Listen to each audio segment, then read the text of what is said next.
I couldn't even manage the rent. At that time, in fact, we were staying in a bed sitter, and it was 3K. Imagine I couldn't afford that 3K to pay the rent. So my friend, after some times, for 4 months I couldn't pay. After 1 month I could tell him, okay, next month let's try and see. But he started showing signs of kicking me out. Like sometimes he could come in late and he had eaten, so there was nothing to cook and I didn't have money to cook.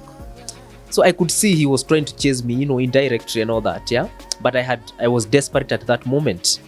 But again, so one day when I came home at night, I found my things outside. Zimetapaka. Even my underwears, they are all over.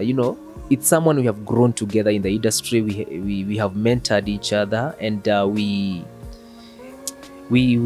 have helped. So I didn't think it would go to that length. I thought he would give me some time, even if it is to tell me to go out, it will be in a very let me use the diplomatic way. It was one of the lowest moment for me because I never knew where I would go. That night I slept with a watchman there.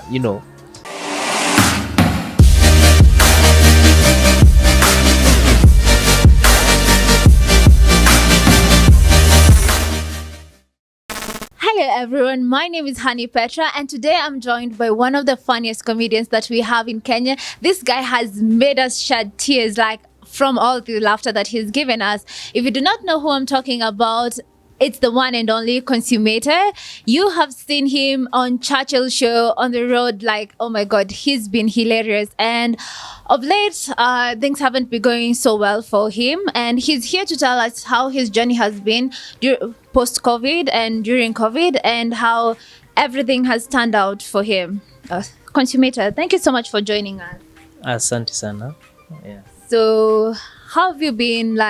You came out into the limelight and so many things were said.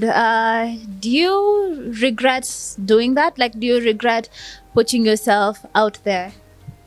No. Of course, at the beginning it was hard, yeah. It was hard to open up. It was hard because I never knew what would happen. I knew I'd be castigated. I was afraid that I'll be embarrassed, So it took for me, it was a process. It took for me time to open up, yeah. But I gained courage and I opened up, And for me, opening up was for me to heal, to let out what I was going through. So yeah, I have peace. I have peace that I opened up, Yeah.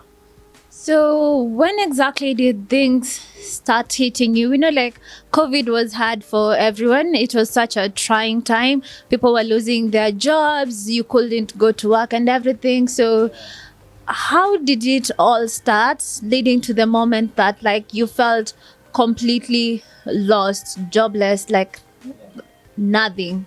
It began there in 2019. There. Actually, it's not before COVID, yeah. My dad became sick, diagnosed with prostate. So it was so challenging at the beginning. Now he's doing at least okay, but at the beginning it was so challenging for us. It came as an emergency, And so being in the limelight, na mimi ndio naangaliwa kwetu, so I had to do something. I had to step in, and I stepped in big. So basically all the saving I had from events and all that, it had to go to the treatment because he had to go through surgery, and then after the surgery there were clinics he has to go, the chemo. Cancer is a process. It's not a one day thing. So that's what happened. So clinics, after the surgery, clinics, he had to go once every month. He had to go for chemo. Although now when I'm talking right now, is things have stabilized a little bit, even for himself, because at least now he goes once in every 3 months. Yeah. But at the beginning it was tough for us. I had to do everything, the money I had, saved everything. Ikafika point in a way I couldn't manage myself, my paying bills and all that. So I had to sell everything, that I had, even in the house, the TV, my bed sheets, bed, everything, yeah, just to try and and give towards the treatment. And then I had to come from where I was staying. I was forced to go and stay with a friend in Zimmerman, with the promise that he was my friend, yeah. And actually, that friend is, I won't mention his name, but he's in the he's really doing well in the comedy industry right now in the content creation. But we stayed with him, and we had an arrangement that we'll be doing rent. Like if I pay this month, he's going to pay the next month, and that, you know. Because for me, I was like, when I was shifting, it was just a short period. I'll come back, you know. So that's what happened. I went and we started staying together. But again, things did not work the way I had planned, you know. Events, you know, slowed down and all that. And that's the time that Corona came in. Because now after 2019, we got to 2020 when Corona came in. So even the events that tulikuwa tunategemea, they went like off everything, yeah. So I couldn't even manage the rent. At that time, in fact, we were staying in a bed sitter, and it was 3K. Imagine I couldn't afford that 3K to pay the rent. So my friend, after some times, for 4 months, I couldn't pay. You know, after 1 month, I could tell him, okay, next month, let's try and see. But he started showing signs of kicking me out. Like sometimes he could come in late, and he had eaten, so there was nothing to cook, and I didn't have money to cook. So I could see he was trying to chase me, you know, indirectly and all that, yeah. But I was desperate at that moment. But again, so one day when I came home at night, I found my things outside. You know, zimetapaka. Even my underwears, they are all over, you know. Wait, he didn't tell you that tomorrow be gone, or when I come back at this hour? He did not communicate, text you, no call. You just came back and that was it. Yes, exactly. He didn't communicate. I just found it's like something he had planned, yeah. Okay, I never knew he would go to that length. You see, because it's someone we have grown together in the industry. We have mentored each other, and we have helped. So I didn't think it would go to that length. I thought he would give me some time. Even if it is to tell me to go out, it will be in a very let me use the diplomatic way, you know. But it happened, you know. I found my things, and you know, in that plot, by the way, people knew me. So when they saw my things all over and they are stranded, you know, it was an embarrassing moment, because people could, through the windows, checking me collect one, or, you know, starting collecting my things here and there. You know, it was so embarrassing for me. And it was one of the lowest moment for me, because I never knew where I would go. That night I slept with a watchman there, you know. And I tried, that time I had Kavambe, you know, I tried to call people, you know, hello, you know, some people didn't pick my call. Some people are like, no. You know, some people thought I was pretending. But it's at that point that one lady who we had studied together in Daystar, I called her and she said, okay, Consumator, I can help you, but I don't know whether utapendezwa na hii help niko nayo. Because for him, she was seeing the Consumator, the brand, you know. Before you go on, because I'm really curious, and I know like our viewers are also curious. They want to know this. You said you called all these people, but no one came through for you. What about family? Do you have any siblings? And if so, like, where were they during this entire time, or relatives like your aunties, your uncles? But mostly, I want to know if you have any siblings and if they contributed to the care during the time that your dad was going through chemo. Everyone did. My family was, it was a tough period. Everyone came through, yeah, for that. The siblings, yeah. But I have to say that we have been raised in a very humble background, yeah. And I can't say any of my siblings have a stable job. They are trying to hustle here and there, you know. Even when dad's situation came in, even we were trying to think about how to do some fundraising, you know, which is not easy. Okay. So if we were struggling, everyone was struggling. Even my siblings were struggling. I have siblings, yeah, but they also struggling. How many? We are 6. family of 6. So how many brothers, how many sisters? We are 4 brothers and 2 sisters. Yes. So my eldest brother is in the village. Yeah, analima huko. All my other siblings, they don't have a stable job. They are just maybe wengine ni wana try kuweka kabiashara pale.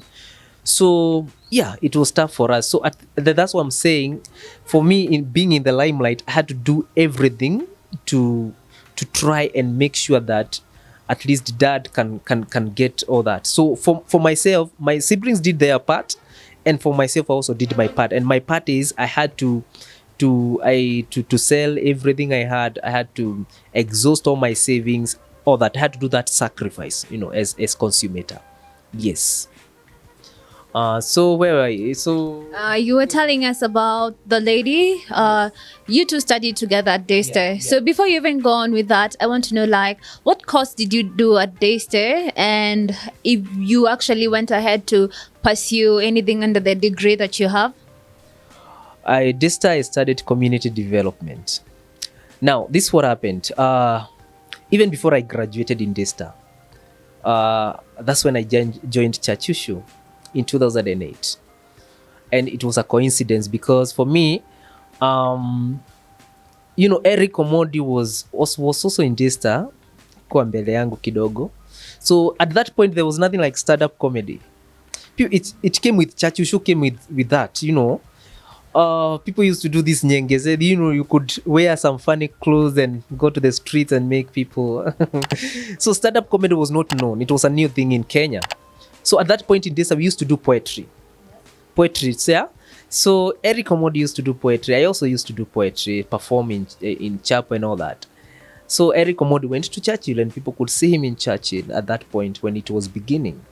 So for me, guys in Daystay, when they saw Eric Omodi, they used also to encourage me. See, also you join your brother. He's there, and you also talented, like him. One day, something happened when we were in a holiday. A friend of mine wanted to go for auditions for Churchill, and the auditions were being done at Adams, so he didn't know the direction and the place. So I told him, I know Adams, I know the place. So I was taking my friend for auditions, not myself. So when we went there, we met those guys auditioning and all that. So for him, he auditioned, but he was not taken. Then something happened within the audition. So the guys who were auditioning, the creative team started talking of, and now this week's show is Valentine's show. So we need to get poets. Poets watakuja kuchachisha na ma lovey-dovey, all those poetry and all that. So for me, I used to do poetry. And at that point, there was a poem I had already in head, and I had rehearsed it to perform in Daystay in one of the platforms. So I told them, teacher, teacher, can I try? I'm a poet. They told me, okay, able try to perform for us some lines, and we see. So when I did the first 3, 4 lines, they were like, come tomorrow, you're performing. And that's how you got your first gig at Churchill. Yeah, exactly. And they said I'm performing, and that day, those days, Church used to be on Tuesdays, recording were in Tuesdays. That the auditions, so we were there on Monday. So come tomorrow. So I was completely confused, like, just like that. So, but we had to go. So I went. I got the platform. I performed my first show. I was given a standing ovation, and it blew up. So that's how the journey began. Yes. So this lady, what type of job did she give you? And because you've said she felt like the job wouldn't be something that fits your description according to the Consumator that people know online. So what job did she give you, and how did you feel about that job at that moment? Okay, so just before that, the reason why I didn't pursue community development at this point is because now, even before graduation, I was already in Churchill. So you see now I was in the industry, so there was not that point where I could now start. We were in the industry, so I didn't get time to hata kutafuta job, hata sijawahi tafuta job ya community development. Yeah, but now coming to the lady, she called me and told me what I can do is there's a place I can give you to stay for some time. But this place, I don't know whether you like it. It is a garage. Yeah, it's a garage. But if you can like it, I do that. No. For right now, what I'm looking at is somewhere I can lay my head. I'm in that desperate situation. So yeah, I'm okay. I'm okay with it. I was begging. Yeah. So okay, sir. So the next day I was there, Gong, where I am staying up to today. So the arrangement was with her, like I'll be the caretaker, like I'll be helping her to look around where the tenants and stuff like that and all that. So that's how I became a caretaker. Now it's Gong. I stay in Gong right now. That's where I stay. Now the caretaker job is basically I wake up in the morning. I clean the toilets for the guys. I do the dust bit, the takataka, kuchoma takataka, kuempty all that, kufagia, kufieka, all that. So that's my job. I was not to be paid as a caretaker. I just needed a place for shelter, So that's when I started now hustling for vibarua, so that I can also sustain myself. I have a shelter. The other problem is, how do I eat? I have to get money to eat. So that's when I went for vibarua. I used to go for vibarua, tunalima na wase pale, tuna get 300, 200, I could buy. But no, it was seasonal. You can't do that for a long time. It's seasonal.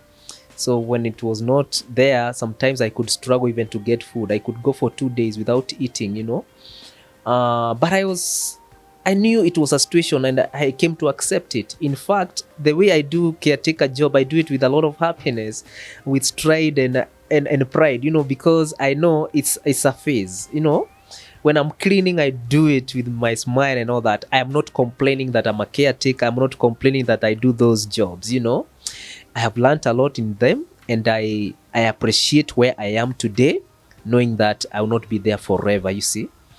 Yeah, so that's what. So when I used to get, sometimes when I would go hungry, and when I went, by the way, when I got to Gong, my neighbors were like, those people are staying there, like, because the next day I started clearing the grass, and they could come to the window and peeping, "Ooh, jamani Consumator, amani nani?"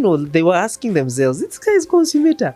Then one day, one guy came and asked him, like, "Wacha nikuulize, are you Consumator?" I was like, "Yeah, I'm the one," So, and that's how now I started knowing my neighbors and all that. We started interacting. And one of the neighbors has been so supportive, anaitwa Davy, very supportive.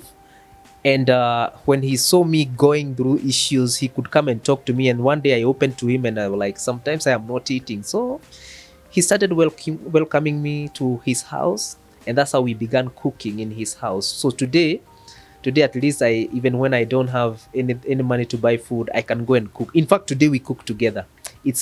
Now it's one of my family. We are now brothers, yeah. So we cook together. So that's another problem that has been solved. We cook together and all that, yeah. On that note, do you regret ever not pursuing a career? Like, so some of our artists do have like side jobs, or you have like your degree, you're working in whatever you studied for, and like now your side hustle as well. So do you regret ever not trying to find a job? And on top of that, like, I know you said that you do the caretaker job with like a lot of happiness, but were the first few weeks embarrassing for you? Like, did you feel like, this is not me, this is not my life, like I miss the freedom of having to go to a hotel and ordering like something that I want? Like, did you have these feelings? Oh yes, starting with the second question. Oh yes, but let me tell you, I had to accept who I was at that moment. In fact, the first thing I told myself was, I have to drop that thing, the Consumator thing. I had to drop it completely and to be like Peter, And it helped me so much to settle down, even with people and all that. And let me tell you one thing. These let me use the word ordinary people, For me, like working with ordinary people and interacting with ordinary people has helped me a lot in knowing a lot of things, So I was not embarrassed. Even today, I'm not embarrassed, And everyone that we interact with around the neighborhood, I'm not like, oh, this is Consumator, I'm trying to hide myself and all that. I just walk around, all that, and we interact with everyone on the way, Most of them know me, but I'm not embarrassed, because I have accepted where I am and the situation I'm in. Job, I don't regret that I didn't go for because it's not something that I made up. Things just happened, and I found myself in the industry. So, and let me tell you, this industry has helped us a lot. Churchill gave us a platform, and that platform has helped a lot of us to be able to venture into our own things. So until this challenge came, I was doing well, and I was also hoping to do major things, projects for myself. So it's only that this challenge of corona and my dad issue came in. So it doesn't mean that even when I was, maybe I could have been, these days even to get job is hard. Maybe let's say if I was employed, maybe other challenges could have come and I could face, even in the working place. So I don't regret at all, yeah, being in this industry, yeah. So when you came out, most people actually at first assumed it was clout. A lot of websites ran that story, and other people were claiming that you're doing this because other people in the industry have done it as well and gotten like relief funds, money and everything. So people were saying you came out because that's what you expected from Kenyans as well. Is that true? And if yes or no, how did these comments make you feel? Like, have you seen online, like, the things that people have been saying, and has it affected you? That's the reason why I was afraid to open up, because I was expecting all that. Like, people say it's clout. People say, oh, he's looking for sympathy and all that, But let me tell you, the reason I opened up, and I didn't care. In my mind, I knew all that would come up. So I was not opening up for other people or what other people would say about me. I was opening up for myself. In fact, I was doing this solely for myself to let out and get some healing, because let me tell you, I have seen this happening in our industry. There was a friend of mine who died in a very embarrassing, bad situation. Jenga Muswahili, I don't know whether you remember that guy. He was my closest friend, even away from the industry. We were going together in the same church, and I was together with him in his journey of healing. He went for the rehab. I was part of taking him to the rehab and going to see him like almost every week. I could see what he was suffering. Yeah. You know other guys who have died even because of depression. And so for me, I wanted to come out so that I can tell even other artists, it's safe when you talk out, when you talk, when you open up, because people are dying by hiding things inside. Some comedians, some artists, they want to keep it inside so that they can't get embarrassed. Ili watu wasemange, that guy is okay. That guy is a brat. You don't want people to see your low moments, Just want to be living the best life. People say you're doing yes, exactly. People. I don't want people to see me like I'm struggling. So for me, opening up was first of all to encourage other artists not to keep things inside and not to be afraid to open up, no matter what people say, just for their healing. That's one. Number two, of course, people will come up with in the comments and all that, and I was expecting that, but let me tell you something that has happened. I've gotten a lot of massive feedback. Massive feedback came from people are calling me even from outside the country, as some encouraging me. I'm getting a lot of encouragement. Others, and this is what now has shocked me. People have started talking through my story. All right? When I talked, other people have come up to talk. Some people I've never met, they are just calling me. Some in the comments and all that. So that tells me that a story begets another story. People have started. And some other people, by the way, I'm not saying my issue is special. There are some people who have bigger challenges than me.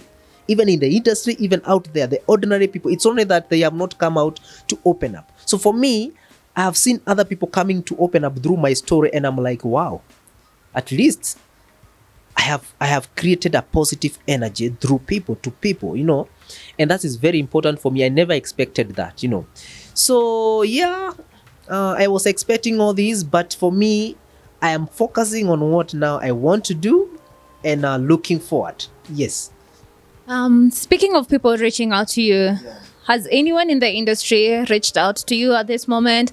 Or people that you tried talking to when you were at your lowest moment? Have people come and be like, oh, bro, I'm sorry, or I had lost my phone? You know, people come with weird excuses and people want to make peace with you now. You know, people want to ride this wave with you so that they can maybe look good, or now they've decided they care. But have people in the industry tried reaching out to you? By the way, it has been a, a special moment. Sometimes, you know, when you see people calling you and some are crying through the call, they are giving you a video call.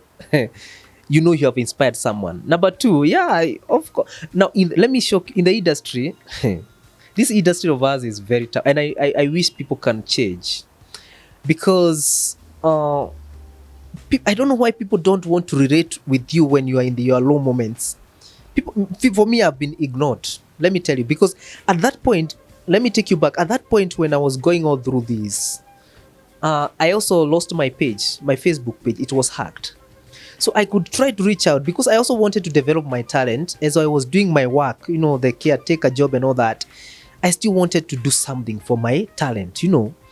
And I reached to some guys, my friends, colleagues in the industry, telling them, Mazi, feature me in your video. Some of them are doing well. Feature me in your video as an extra, so that at least I can start gaining followers. You know, they ignored me. It's okay. And then other guys also, I was telling them, please post say Consumator page has been hacked in your page, in your timelines, yeah, and follow him in his new page. You know, just that, just simple as that. But no one wanted to hear me. They gave me excuses. Oh yeah, and for me, I don't like excuses. It's better you tell me no, it won't happen. Yeah. So that, but let me say this: I have no issue with anyone. I know it's the industry. Maybe even myself, I could have done that to anyone. So it's the industry. It's only that we need to change. I have no bad feelings for anyone who let me down or who ignored me. They're still my colleagues. It's the industry. But what I'm saying is we need to change for the better, to better our industry. Because let me tell you, when you're up there, that's when everyone wants to come to you. Ukiwa na birthday, kama uko pale juu, kila mtu atakupost, it's today's Consumator's birthday, yeah, you know. That's when you're up there. But when you're down there, no one. It's like people think they will lose followers when they post you when you're in your low moments and all that, when you're struggling, you know. So stuff like that. So for me, it's unfortunate that the industry is just like that, yeah, and so unfortunate. But for me, I'm focusing. Let me tell you, I've gotten new friends, as you're saying. In fact, these days when I'm now getting all these feedbacks, I'm now, you know, I'm now going through my phone, like take this one out, yeah, unatoa huyu, then to have space for new friends. So for me, after this story, I've gotten new friends, new families, and I thank God, because these are genuine people now who can interact with you when you are the way you are, the real consumator, what he's going through, you know, all that. But of course, there are other people coming with a very, very, I don't know whether they are, like there are some also ladies calling me, hi, consumator, you know, they are trying to, it's like they want to try kukukatia through your story pia. So all this feedback, you have to balance so that you don't lose focus. Yes, basically that, yeah. Speaking about the interviews that you did and everything, all the stories that were running, did your parents see the videos, and what do they think about it? Like, did your mom, your dad, like, did they see you out there at your lowest, and what did they think about that? Now let me say this. Now when I went to be a caretaker, you know what I'm going through, I tried to hide it, especially to my family, because I didn't want them to worry about me. Like, oh, he's going through that, he's doing vibaro. You know, for me, I had accepted my situation, but I didn't want them to worry about me. So, okay, I had told my dad and my mom, like, oh, and even my siblings, like, kuna mtu amenipatia pahali nikuwe ninamchungia boma, so that at least nakaa pahali for some time, you know. but I never told them what I was going through at that point. I had never told my dad that I had to sacrifice in my savings towards his treatment and all that, situation like that. So when this story came out, because they were told by people, in fact, let me tell you, I never knew. There's something called, I was afraid of getting embarrassed after my story came, after opening up. But something came up. There's something called stigma. Stigma after you do your story. So, and that's what I'm going through right. Okay, for me, I was prepared for it, but it's there. And let me tell you, yeah, there's that thing of being castigated. And you are being, the people who castigate you most are the closest, the family, you know. Those people who are not happy that you came out and talked the way you talked, they thought that you're exposing them, you know. So there are some people who came to my dad and all my and they started feeding him with all these, like, yeah, your son is giving your story, how it's out there, you know. They felt like you embarrassing the family. Yeah, like I'm embarrassing the family and all that. And it was also that affected me so much, because for me, I have always wanted to protect my family, yeah. And for me, I was not saying this story for dad. This was my story. It was my Consumator story. It was not my dad's story. It was not my sibling's story. It was my story. But then other people came. In fact, some of my siblings came and started talking to my parents and telling them, oh, this is embarrassing, you know. Yeah, so for me, I was like confused. I was really confused. So that is the stigma I'm talking about, yeah. But at least I've tried to handle it. I've called dad. We have talked with dad, and he has understood the situation. It's not that my dad is doing bad. At least that time when it was in the beginning, that when we had a lot of challenge. But right now, at least dad is doing okay, you know. So yeah, that has been there. The stigma has been. Has the stigma made you, like, sometimes, like when you're lying in bed or on your own in your thoughts, do you regret and you're like, I shouldn't have opened up? Like Kenyans or the world at large, like social media, people are so judgmental. Does it make you feel bad? And do you regret that your parents had to hear this from other people and not from you? I don't regret. I told you I was prepared. You know, for me, I was that person who didn't like to open up. And it took me time and time. 2019 to now is a bit of time. It took me time to open up. So when I was coming to open up, I was at least expecting some of these things, you know, like negative feedback, but and all that, you know. But let me tell you, the positive feedback has overwhelmed the negative feedback. And this is what has kept me going. This is what is keeping me sleeping, you know, and waking up every morning after my story. Because let me tell you what has happened. Now I know what I want to do. Let me tell you, when I was working as a kibarua, even today, when that thing comes, do you know the guys I'm working with? Watu wakulewa, wakanusu.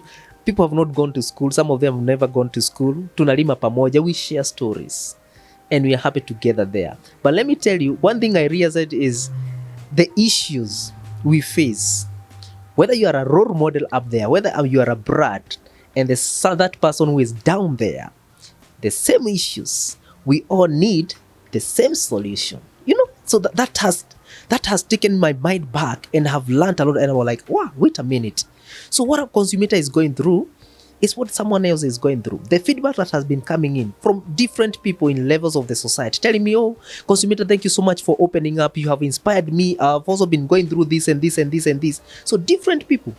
And so that what this story has helped me is, it has given me a platform, and also it has given other people platform to come out in the limelight. So for me, I'm in the limelight. There's some people who are not in the limelight. And this is something that I want to follow up as Consumator, being a bridge between those people in the limelight and the ordinary people, just encouraging them to come out and talk the issues that they are shy from talking about, and then we try and get a solution to those issues. So for me, I'll be linking the people in the limelight. I'll be encouraging people in the limelight to open up, and also the people on the ordinary people on the street. I'll be going and asking people to come out and speak, because now I have seen the feedback is amazing, and people want to open up. So it has given me a platform to know what to do going forward. Yeah. Speaking of the limelight, do you miss being on stage? Like the thrill of having your fans there, making people laugh, writing poetry. Do you miss that? I miss that. So, in fact, when I'm doing my jobs as a kid, there's a book I never leave. Yeah, I always carry around. Yeah, writing jokes and all that. It's something I enjoy doing. So nikifieka kidogo after 1 hour nikipumzika, there's something that, comedians, we observe things and all that. So I write things, I write jokes, and also my ideas, what I want to do in the future. So for me, it's like a breakthrough is coming for me. So I've always been carrying my book, being prepared for the next step that I want to take as Consumator. So yeah, I miss stage here, of course. When I get a chance, I perform. I perform in church. The church I go to, I perform.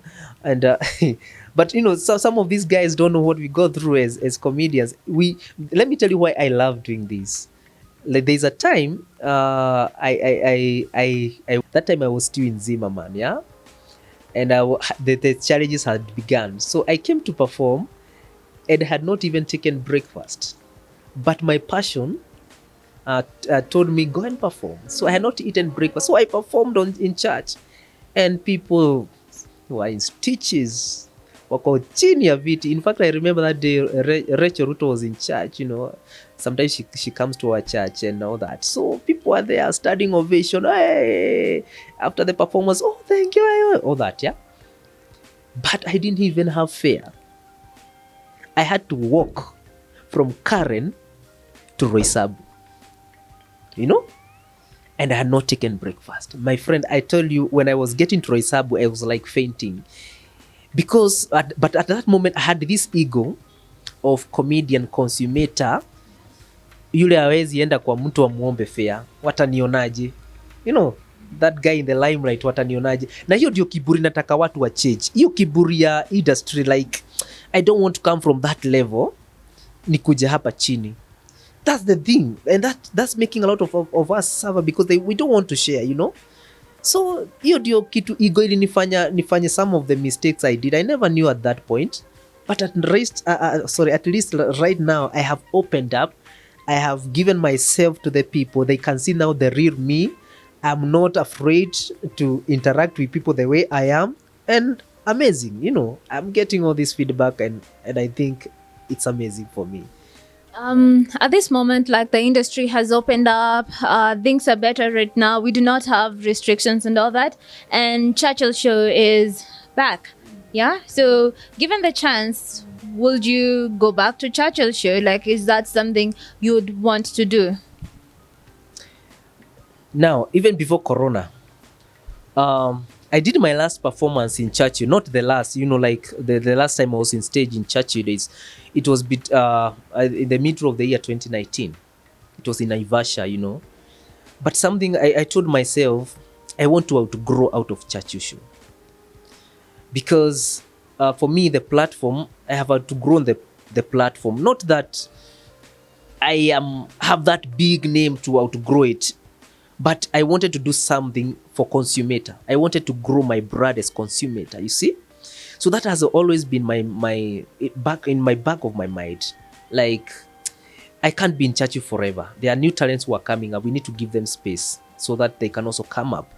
So I've been trying to arrange and to prepare a project for Consumator. So for me, I don't feel like I need to go back to Churchill show and all that. But I'm not saying I can't perform in Churchill show. If they call me for appearance, the way you can go, like, appearance, not a regular person, but once in a while, I can perform there, yeah, because I want to build my platform as Consumator.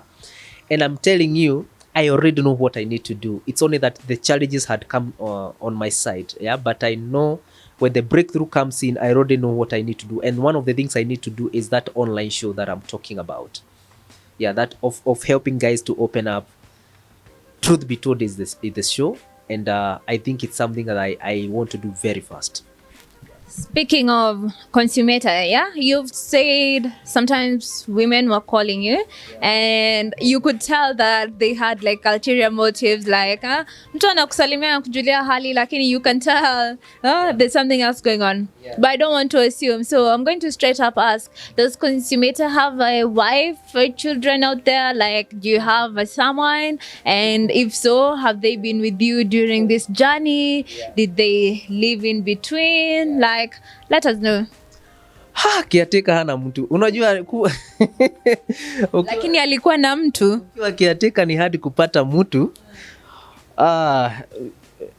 People, I don't know whether it's contagious or anything, yeah. Okay, sikuwa na mtu. I didn't have someone. I was single and I'm still single.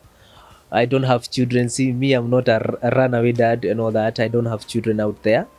I've been raised in there, and I'm not saying I'm special I'm so strong and all that, but I've been raised in the Christian values. I've never taken alcohol, I've never smoked, and I've not done those things. So yeah, I don't have someone, but yeah, what I'm saying is the contagious thing it's like when people see you struggling, they run away, they keep running away. I used to have friends, but lady friends who even from church who could see, they could, it's like you ladies have some things you can detect like a detector. Au jamaa na kitu jamako. Yeah, so and when I was in that struggling period, I never wanted to engage in someone, because for me there are some people who thought they wanted to date that consumator, the brat, never knowing, and for me I knew what I was going through. But at least right now I have unveiled myself who I am. So maybe I'll get now the real people to come and date now the real Peter Consumator, who the caretaker going up, but what I'm saying, yeah, people have been calling other straight direct, like si ukuje tuanze maisha Consumator, nimependa story yako, mimi nakupenda sijui nini, ukiwa hivyo huko and all that. Wananikatia direct, yeah, wananikatia direct, kuna watu wananikatia direct, by the way. So but right now my mind is so focused in kickstarting my career once again. Yeah, so let me first of all work on myself. Well, on this subject, do you believe in the institution of marriage? And are you hoping to get married, to lock someone's daughter soon, anytime? Or maybe in the near future as well? Like, no rush, but like, I want to know, do you believe in the institution of marriage? So if you're there, you're watching me. Yes, I believe it. So if you're there, you think Consumator is your person, I'm here. Okay, I'm joking. Yeah, I believe in marriage. And I believe one day I'll settle down with someone, yeah? So yeah, it's there. It's marriage can work if you get together the right way. Not siendi kwa huu msee juu ako na pesa, siendi kwa huu msee juu ako kwa ni famous, siendi kwa huu msee because of that. You come together because not because of those interests. Don't come together because of interests. Come together because you connect with each other. Yeah. A lot of us would like to know, if you got money right now, how would you invest it? Like, what would you do with the money right now if you got financial help? First of all, like shooting has been an issue for me. I've been doing it with my phone where I am. Like, I've been trying to do some shooting with, I could give my neighbors to shoot me, do some things. But as I told you, the online show that I want to do doesn't, it can't work with the Nasimu. So I need cameras. Basically the production, camera, maybe a laptop to help me edit the show, just to kickstart, maybe some lighting to that. So that's basically the help I want. Like, if someone can come in and help me to get all that equipment, even it may not be cash. Okay, for those who want to give me cash, they can give me cash, but I want to invest in that, like doing the cameras and buying cameras and stuff, like the production, so that it can help me do the online show that I've already want to do. So that's the kind of help that I want to, I am welcome to. Yeah. Amidst everything that you have gone through, what would you like to tell our leaders, like our president, our deputy president, the presidential aspirants like Riley? Like, what would you like to tell them about the industry, the content creation industry, and what can they do to make it a better, more safe, and like an uplifting industry? I would say that let them not let them not rush to artists when they need them. Like, oh, I have this event, I need my this artist in my campaign, so nani iteni nani, all that. So don't be that. When you're in a desperate moment, that's when you think of artists. Think of artists in your agenda. I wish that in the manifestos that they do, they can have something for artists, because artists are contributing so much. You see, like every presidential candidate right now, they want to have that artists to endorse them in their like they use an artist song for their own campaign. So that tells you how important an artist is. You see, so we let them be. Artists be part and parcel of their manifesto, all right? Because, and let me tell you, artists are not just people to sing, to make people laugh. A lot of us have ideas. We are creative, yeah? We can even help them to do all this, to arrange and to package their manifesto and something like that, and let them not just do things without involving artists, because I know artists have great ideas. Yes. As we wind up, is there anything that you would like to tell your fans out there, other people in the entertainment industry, people who have wrong perceptions of you? Like, as a parting shot, what would you like to say? What I want to say is, I when I was doing this story, I was not looking for sympathy. That's one. So people need to understand that. What I'm looking at is just to kickstart my dream again, yeah? And if anyone who wants to support my kickstarting my dream again, is welcome. Like there's an online show I'm working on, and it has come with all what I'm sharing, that, yeah. So I want people to come and open up on those issues that they are hiding, all levels of the society. So that's a show that I want to do, online show, and I want to kickstart the show as soon as possible. The show is called Truth Be Told, TBT. So look out for the show, and they can follow me in my YouTube channel, Consumator TV. Just go there, Consumator TV, and subscribe. And also on my socials, my handles in socials, Consumator Comedian, Instagram, and also Facebook. And then we can be able to continue the story and engage more. So for my fellow entertainment artists, I know there are some guys who have a lot of challenges. It's only that they have not talked, yeah? So don't die with your problem. Just talk. You may not talk the way I have talked or the way other people have talked. Just find someone, even in church, even the way you are, just talk to someone. Don't die with your problem, because it's safe when you talk than when you don't talk. Asante sana. Also, for those who would want to reach me directly, my number is 0729 745874. So let's engage. Thank you. So guys, there you have it. Consumator, like he said, he opened up for his own peace of mind. He's been struggling with this for close to 3 years, from 2019, yes? Yeah, and he urges you guys not to sit down, and when you have all this stress, and do not be afraid to speak your truth. It doesn't matter whether people are going to come through for you. You do not know who you're going to inspire.